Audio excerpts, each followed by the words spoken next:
अब आप देख लो parallelogram law, parallelogram law, parallelogram law of addition, parallelogram law of addition of two vectors, parallelogram law of addition of two vectors, यानी दो vectors को add करने का कौन सा लॉ? Parallelogram law. समझ गए बात को? ट्रायंगल लॉ आप जान चुके हैं, आपको जानना है पैरेललोग्राम लॉ। इसमें देखिए, जैसे मान लीजिए वो इक्वेशन आप लिख दो कि ए वेक्टर प्लस बी वेक्टर, इसका रिजल्ट आर वेक्टर आया। रिजल्ट क्या आया? Are vector. देखिए लॉ कोई भी अप्लाई कीजिए, रिजल्टेंट की वैल्यू सेम आएगा। रिजल्टेंट की वैल्यू क्या आएगा? सेम आएगा, बस अप्रोच अलग है थोड़ा सा। इस केस में करना ये है कि ए वेक्टर का टेल और बी वेक्टर का टेल दोनों एक कॉमन पॉइंट पे होगा, दोनों एक कॉमन पॉइंट पे होगा। ट्रायंगल लॉ में क्या था कि ए के हेड पर बी का टेल होता था। समझ गए बात को? यहाँ पर the tail of A vector, the tail of a vector and tail of b vector, tail of b vector must coincide at a point, must coincide at a point, must coincide at a point, एक point पर coincide करना चाहिए। समझ में आई बात? तो देखिए ये आप ले लिए a वेक्टर है ना, टेल यहाँ पर, हेड यहाँ पर, और ये आप ले लिए बी वेक्टर। बोलो क्लियर? क्या दोनों का टेल कॉमन पॉइंट पर है? है। दोनों का टेल क्या है? कॉमन पॉइंट पर है। समझ गए? और ट्रायंगल लॉ में आप बी वेक्टर को यहाँ पर लेते थे, यानी बी वेक्टर का टेल ए वेक्टर के हेड पे होता था। अब क्या करना है, दोनों को एडजेसेंट साइड्स लेते हुए आपको एक पैरेललोग्राम बनाना है। क्या बनाना है? पैरेललोग्राम। यानी इसके पैरेलल और इक्वल यहां से एक लाइन ड्रॉ करोगे, और इसके पैरेलल और इक्वल यहां से एक लाइन ड्रॉ करोगे। चलो आओ, इसके पैरेलल और बराबर यहां से एक लाइन ड्रॉ किया, और इसके पैरेलल और बराबर यहां से एक लाइन ड्रॉ किया। ये मैंने एक पैरेललोग्राम कंप्लीट कर लिया। बात फॉलो किए? तो देखिए, taking a vector and b vector as adjacent sides, as adjacent sides, as adjacent sides, let us complete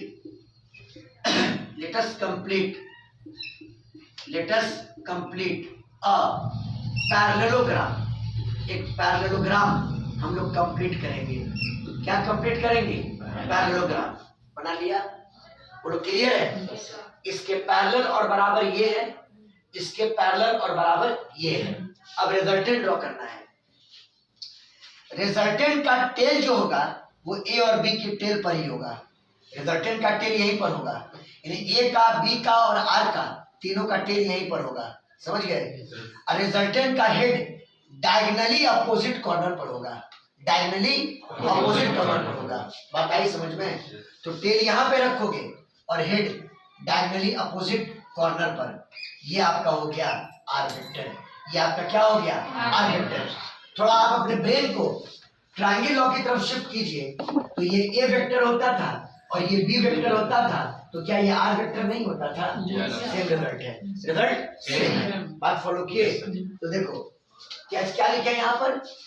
the tail of resultant, the tail of resultant, the tail of resultant, the tail of resultant lie, the tail of resultant lie at the tail of, lie at the tail of a vector and b vector।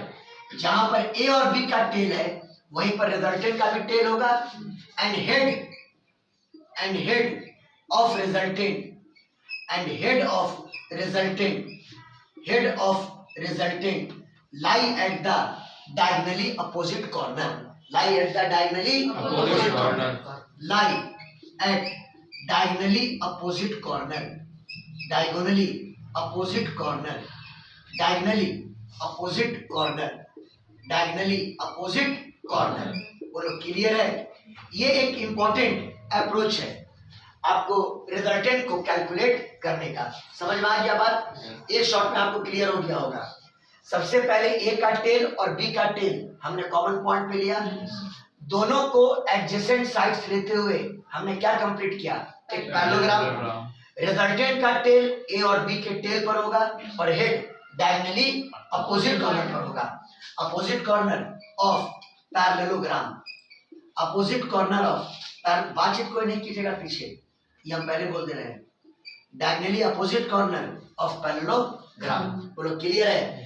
इस तरह से आपने resultant यहाँ पर दिखा दिया। अच्छा, ए और बी का टेल इस पॉइंट पर है। हम कहें कि ए और बी के बीच का एंगल थीटा है, तो जब टेल दोनों का कॉमन पॉइंट पर है तो अंदर वाला एंगल होगा। कौन एंगल होगा? अंदर वाला। यानी ए और बी के बीच का एंगल ये थीटा होगा, ये थीटा होगा। बात फॉलो किए? ये पूरा एंगल की बात कर रहे हैं, इस पूरे एंगल की बात कर रहे हैं। ये एंगल थीटा किसके बीच का? ए और बी के बीच का। Theta is equal to angle, theta is equal to angle between A vector and B vector. और ऐसा नहीं है कि आप पैरेललोग्राम लॉ से चले तो रिजल्टेंट का मैग्नीट्यूड कुछ और होगा, फॉर्मूला वही होगा, under root A square plus B square plus 2ab cos theta. उसमें कोई चेंजिंग नहीं आएगा। 2 दिन से स्टडी कर रहे हैं हम लोग, है ना। आर का मैग्नीट्यूड वही होगा, अंडर रूट, जो कल हम ट्रायंगल में प्रूव कर चुके हैं, A square plus B square plus twice ab into कितना? cos theta. बोलो क्लियर है? फोटो लो।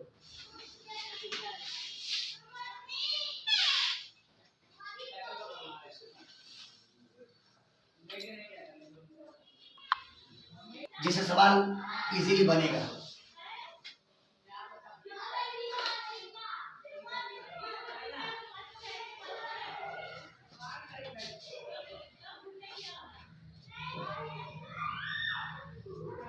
देखिए स्पेशल केसेस कुछ इंपॉर्टेंट। पहला, मान लो ये तो अब तय है, आप ए वेक्टर में ऐड कर रहे हैं बी वेक्टर को, रिजल्ट क्या मिला? R vector. और ए और बी के बीच का एंगल कितना है? थीटा। चलिए theta is equal to angle between A vector and B vector. ठीक है। बहुत सारे प्रॉब्लम में ऐसा आएगा कि जिन दोनों को आप ऐड कर रहे हो दोनों का मैग्नीट्यूड इक्वल है, मतलब ए और बी का मैग्नीट्यूड क्या है? इक्वल है। बहुत सारे प्रॉब्लम में आएगा ए और बी का मैग्नीट्यूड इक्वल है। लेट ए यानी ए वेक्टर का magnitude is equal to B यानी बी वेक्टर का मैग्नीट्यूड, और दोनों की वैल्यू आप मान लो m के बराबर। किसके बराबर? m के बराबर। मतलब a और b का मैग्नीट्यूड इक्वल है, किसके बराबर है? m के बराबर है। तो उस केस में रिजल्टेंट का क्या मैग्नीट्यूड होगा? रिजल्टेंट का क्या मैग्नीट्यूड होगा? देखिए r is equal to under root A square plus B square plus 2ab into कितना? cos theta. पढ़ा हुआ है हम लोग का। फॉर्मूला लगाओ, वैल्यू पुट करो। a का value m square plus m square यानी 2m स्क्वायर हो गया, प्लस 2 इंटू m यानी 2m स्क्वायर इंटू कितना? cos theta. यहाँ तक में कोई डाउट नहीं। ये बराबर अंडर रूट कॉमन निकाल लो 2m स्क्वायर को, तो 2m स्क्वायर कॉमन, अब ब्रैकेट में 1 प्लस cos थीटा। 1 प्लस कितना? cos theta. और ट्रिग्नोमेट्री का एक फॉर्मूला याद रखिएगा, 1 plus cos theta is equal to 2 cos square theta by 2।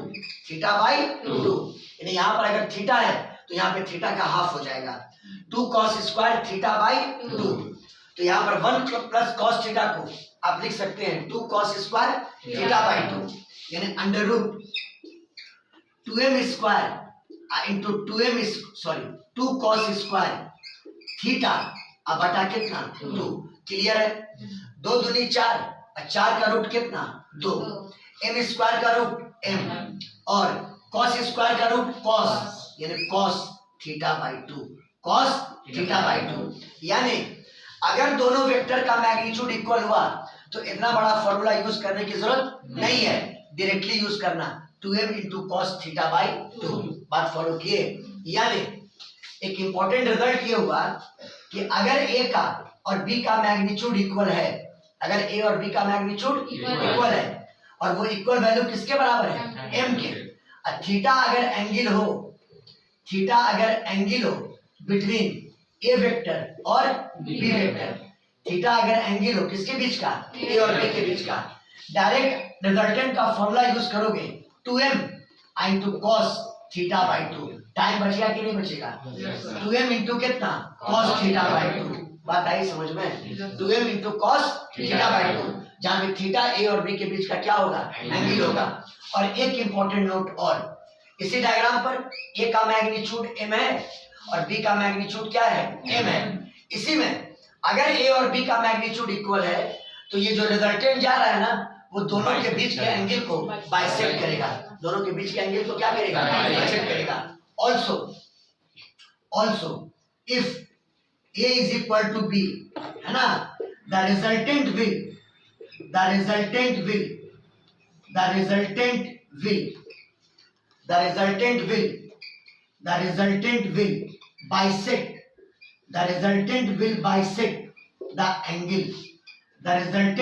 bisect the angle between a vector and किसके, b वेक्टर।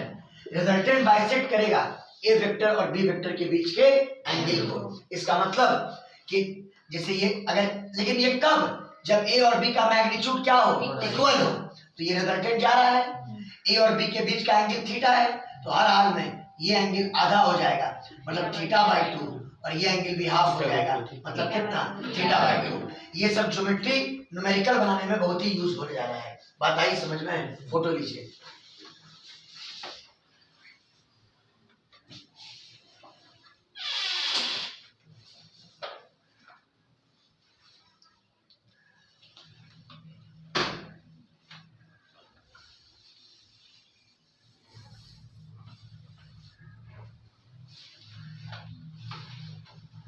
हो गया बोलो।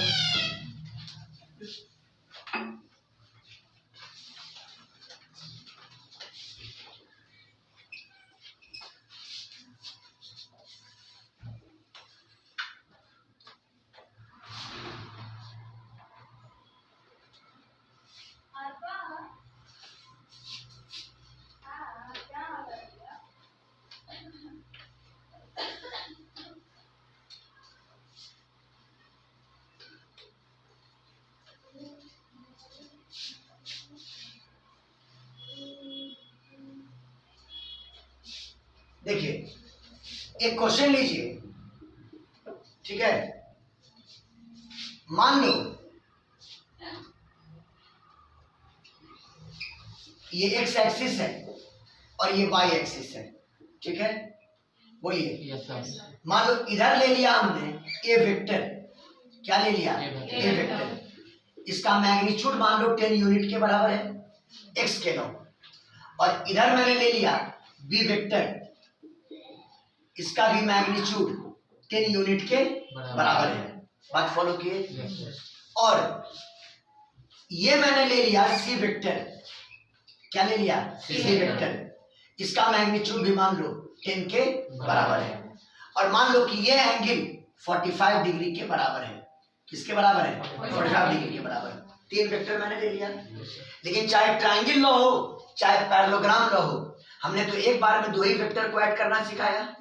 आपको यहाँ पर कहा जा रहा है कि ए vector, B vector, C vector तीनों को ऐड करो, मतलब तीनों का रिजल्टेंट निकालो, तीनों का रिजल्टेंट निकालो। किसका किसका, ए बी और सी का। बात फॉलो किए। फाइंड द रिजल्टेंट ऑफ, बहुत अच्छा क्वेश्चन है और जो पढ़ाए उससे ट्रिक से बन जाएगा। Find the resultant of,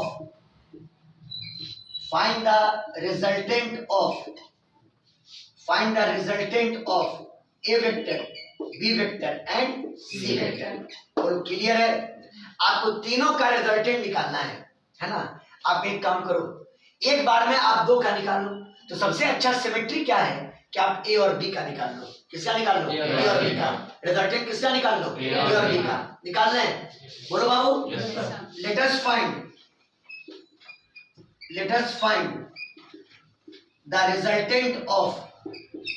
the resultant of the resultant of A and B, the resultant of A and B. Diagram को उतना गंदा नहीं करना है हम लोग को, फील के साथ खाली बस बोल के निकल जाना है, डायग्राम में खींच देना है।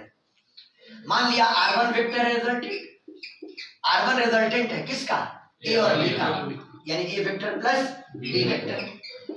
अब R1 के मैग्नीट्यूड को आप कैलकुलेट कीजिए, तो या तो फॉर्मूला सोचोगे √a² + b² + 2ab cos theta, जहां पे थीटा ए और बी के बीच का एंगल है। उतना लंबा क्या लग रहा है हम लोग, दोनों का मैग्नीट्यूड सेम है ना, मैग्नीट्यूड क्या है, सेम है, और दोनों के बीच में एंगल है कितना, 90 डिग्री। ए और बी के बीच में एंगल कितना है, 90 डिग्री। अब चूंकि दोनों का मैग्नीट्यूड सेम है तो 2m cos θ/2, 2m cos θ/2 बराबर 2 इंटू दोनों का मैग्नीट्यूड है कितना, 10, थीटा कितना 90, दोनों के बीच का एंगल कितना 90, cos 90/2 यानी cos 45, cos 45, समझ में आई बात, बराबर 2 इंटू 10, cos 45 का वैल्यू 1/√2, 2/√2 यानी 10√2 आया, क्या आया 10√2। ये अभी नेट रिजल्टेंट नहीं आया है, ये तो सिर्फ ए और बी का रिजल्टेंट आया। बोलो क्लियर है। अब आप ए और बी के रिजल्टेंट को ड्रॉ कीजिए, अब आप ए और बी के रिजल्टेंट को ड्रॉ कीजिए। देखिए यहाँ पे ए का और बी का टेल लॉ कॉमन पॉइंट पर है, तो पैरेललोग्राम लॉ, कौन सा लॉ, पैरेललोग्राम लॉ। तो पैरेललोग्राम लॉ में क्या, अब इमन बनाओ, पैरेललोग्राम बनाओ मतलब खाली ये सोचो कि पैरेललोग्राम लॉ में क्या बोले थे कि अगर ए और बी का टेल कॉमन पॉइंट पर है ना, तो रिजल्टेंट का टेल भी उसी कॉमन पॉइंट पर होगा, यानी आर का टेल भी इसी कॉमन पॉइंट पर होगा। चूंकि ए और बी का मैग्नीट्यूड क्या है, इक्वल, यानी रिजल्टेंट इस 90 डिग्री को क्या करेगा, बाइसेक्ट करेगा। तो देखो ऑलरेडी ये सी वेक्टर बाइसेक्टर के लॉन्ग है कि नहीं है, बोलिए बाबू, ऑलरेडी वो सी वेक्टर इस 90 डिग्री के बाइसेक्टर के लॉन्ग है कि नहीं है। इसका मतलब कि वो जो R1 वेक्टर है, ये जो R1 वेक्टर है वो इसी सी वेक्टर के लॉन्ग होगा। मेरी बात आई समझ में, नहीं क्लियर हुआ, ये जो R1 वेक्टर है वो किसके लॉन्ग होगा, सी वेक्टर के लॉन्ग, है ना, क्योंकि R1 ए और बी के बीच के एंगल को क्या करेगा, बाइसेक्ट करेगा। सी ऑलरेडी बाइसेक्ट कर रहा है ए और बी के बीच के एंगल को, तो R1 सी के लॉन्ग होगा, R1 किसके लॉन्ग होगा, सी के लॉन्ग। चलिए अब ए और बी का तमाशा खत्म हो गया, क्योंकि आपने ए और बी का रिजल्टेंट निकाल दिया कितना, R1। अब आप रिजल्टेंट निकालो किसका, R1 और C का, किसका रिजल्टेंट, R1 और C का। नहीं समझे बात को, अरे बोलो, आप तो ए और बी का रिजल्टेंट निकाल लिए कितना, R1 कितना, अभी C बचा हुआ है। अब रिजल्टेंट किसका निकालो, R1 और C का। तो R1 और C का जो रिजल्टेंट होगा वही नेट रिजल्टेंट होगा, वही क्या होगा, नेट रिजल्टेंट। क्लियर है। नाउ calculate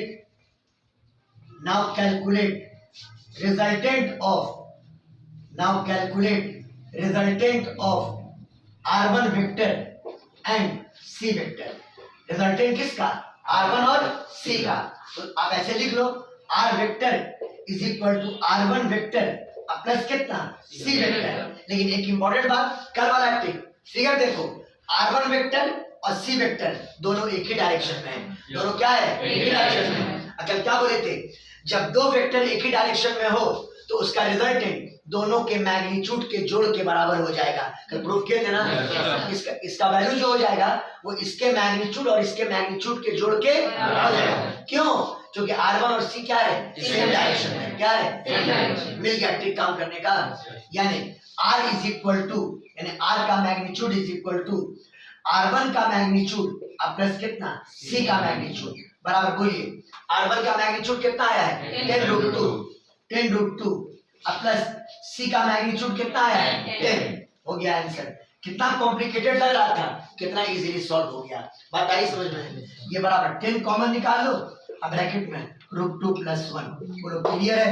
ये रिजल्टेंट का मैग्नीट्यूड हो गया। समझ में आया कि नहीं आया, वर्कआउट करने का समझ में आया। फोटो लीजिए।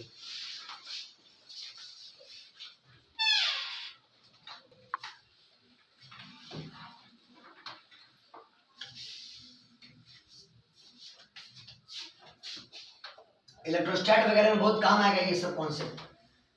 3 इलेक्ट्रिक फील्ड दिया हुआ रहेगा इस तरह से, रिजल्टेंट इलेक्ट्रिक फील्ड आपको निकालना रहेगा।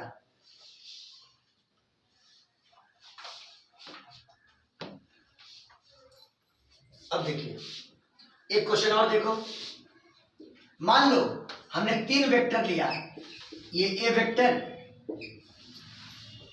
ये मान लो बी वेक्टर, ये मान लो सी वेक्टर। बोलो क्लियर है? तीनों का टेल कॉमन पॉइंट पर है, फिगर में दिख रहा है।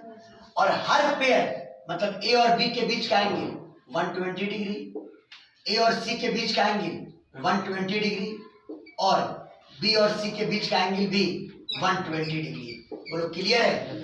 हर पेयर के बीच का एंगल कितना है? 120 डिग्री। आपको निकालना है ए का, बी का और सी का रिजल्टेंट क्या होगा। क्या निकालना है? ए का, बी का और सी का रिजल्टेंट क्या होगा। Find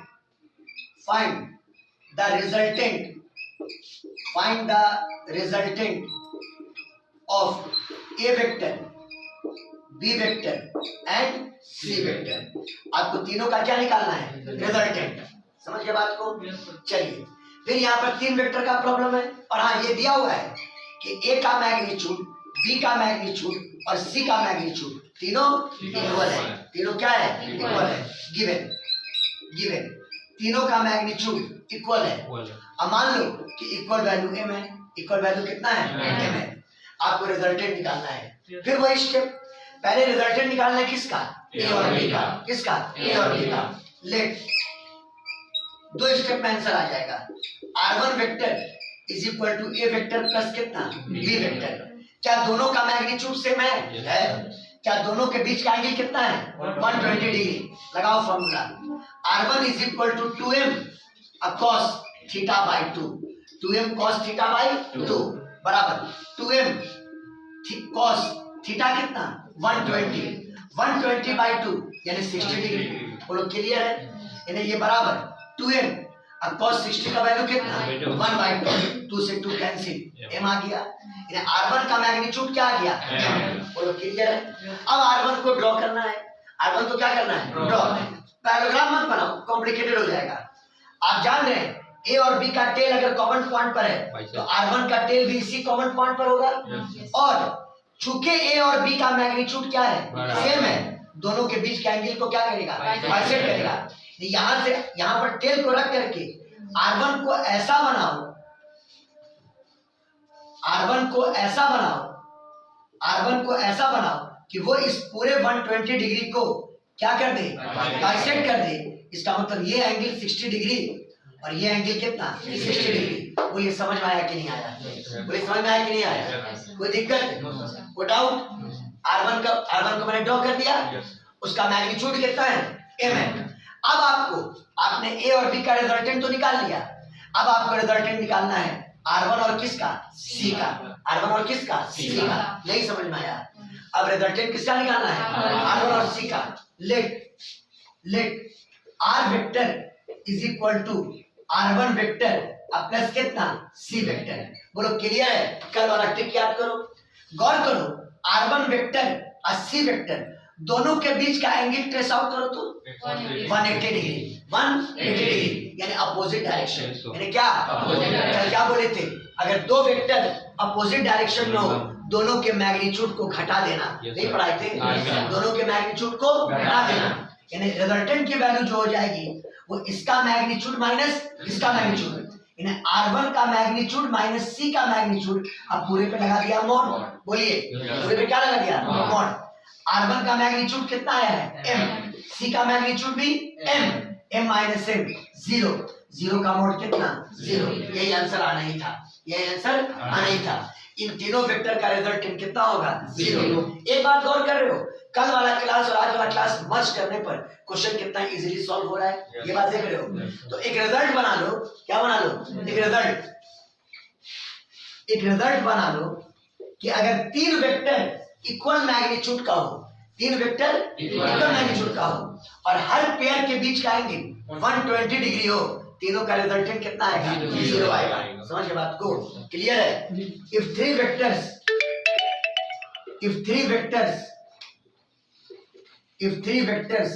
are of equal magnitude, if 3 vectors are of equal magnitude and angle between each pair angle between each pair is कितना 120 डिग्री 120 डिग्री। नेट रिजल्टेंट आपका हो जाएगा कितना 0 के बराबर। नेट रिजल्टेंट कितना हो जाएगा 0। समझ में आ रहा है कि नहीं आ रहा है? फोटो लिया जाए।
ठीक है, बोलो। Yes sir.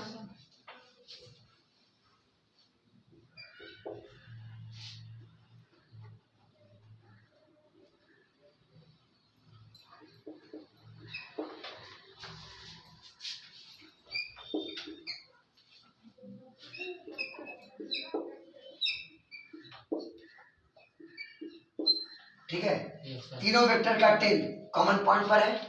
कहाँ है? कॉमन पॉइंट पर। मान लो ये एंगल दिया हुआ है 45 डिग्री। कितना दिया हुआ है? 45 डिग्री। हाँ, इधर से भी ये एंगल मान लो 45 डिग्री दिया हुआ है और ये एंगल भी मान लो 45 डिग्री दिया हुआ है। बोलो समझ में आई बात? बोलो क्लियर है? ये ज्योमेट्री दिया हुआ है आपको और ये एक्स एक्सिस है और ये क्या है? Y axis. आप जानते हैं कि उनके बीच का एंगल कितना होता है? 90 डिग्री, है ना? एक शॉट में कहे आंसर लाओ, ए बी सी का रिजल्टेंट क्या होगा? किसका रिजल्टेंट? ए बी सी का रिजल्टेंट क्या होगा? क्वेश्चन का आंसर आ चुका है। जो सोचने वाला है सोच चुका होगा। नीट में ऐसे ही क्वेश्चन देगा तो आप डायरेक्ट आंसर टिक मारिएगा। समझ में आई बात? Find resultant of A B and C. बोलो क्लियर? बोलो। आप लिखे equation R vector is equal to A vector plus B vector plus C vector. लिख दिया। बोलो क्लियर है? ऐसे बनाते जाओगे तो लंबा पड़ जाएगा, तो दिमाग दौड़ाओ। तो तुम गौर करो कि बी और सी के बीच का एंगल 180 डिग्री है। फिगर में चेक कर लीजिए, चेक कर लीजिए। 90 और 90, इधर से 180 हुआ, इधर क्या बच जाएगा? 180 बच जाएगा ना। बी और सी के बीच का एंगल कितना है? 180 degree.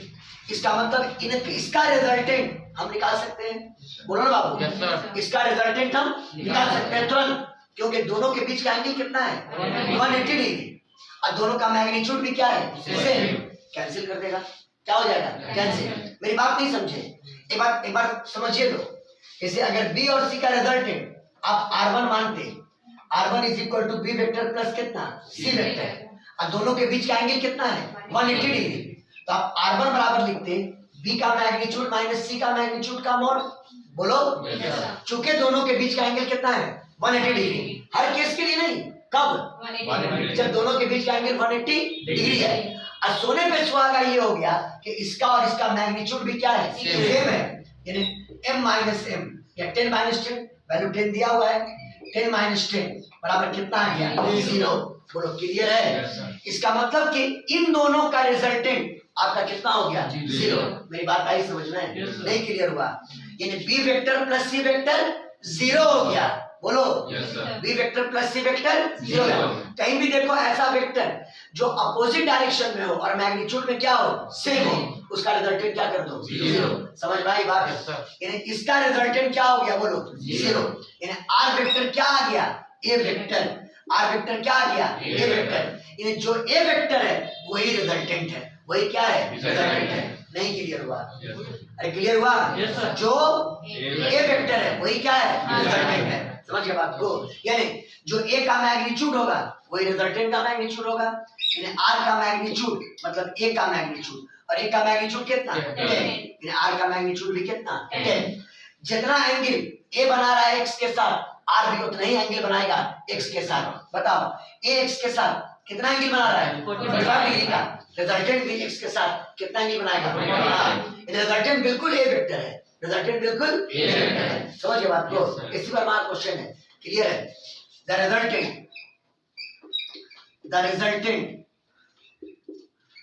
resultant makes an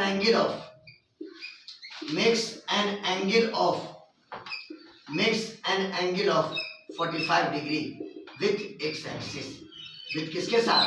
x axis साथ। चलिए पूरा इम्पैक्ट के साथ आपका ये क्लास हुआ। समझ गए? अब आप एडिशन का पूरा कॉन्सेप्ट सीख चुके हैं, चाहे वो ट्रायंगल लॉ से हो चाहे वो पैरेलल लॉ से हो। और जो स्पेशल पॉइंट्स था, जो इस पे इम्पोर्टेंट क्वेश्चन था, वो हमने आपको करवाए। फोटो ले लीजिए।